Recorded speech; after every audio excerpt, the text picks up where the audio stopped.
Dino, Bakit? ano palang advice mo dun sa mga makikipag-date ngayong Valentine's? Dan muna sa mga walang kadate. O, sa mga walang kadate muna. Sige, anong advice mo? Dan sa mga walang kadate.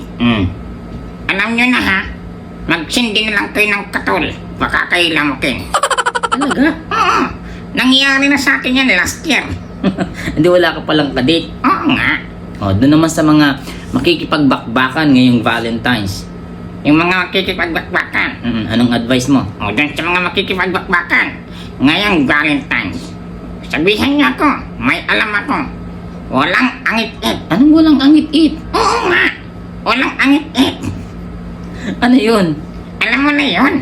Alam nila yun eh. Yung walang tunog yung tama. Ayos ka.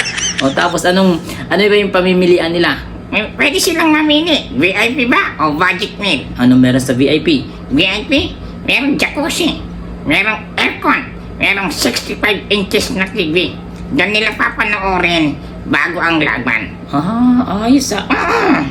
Oo. O, tapos, Kung nangangamba ka kung safe ka, huwag kang mag-alala. May CCTV naman sa loob. di kita sila nun. Kita sila. Ganun talaga. At least, safe ka. Ayos ah. Oo nga. O, tapos ano pa? Dun sa budget meal, anong meron? Sa budget meal, may pamaypay.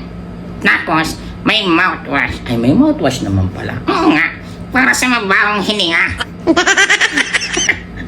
Talaga? Oo nga. O, tapos ano pang meron? Tapos yan. Kung gusto mo, kung ang VIP ay may 65 inches na TV, sa budget meal, may radyo. Pakinggan mo na lang kung ano yung gusto mong halinghing. Halinghing? Oo. Ano naman yun? Gusto. Alam mo na yun. Alam na nila yun. Halinghing. Pili na lang kayo dun sa radyo. Ganun lang yung kadali. Budget meal, halagang 350 for 3 hours. O, dun sa VIP, magkano? Sa VIP, 1,500 for 3 hours. Ayos, di ba? Ayos. Puro ka kalokohan.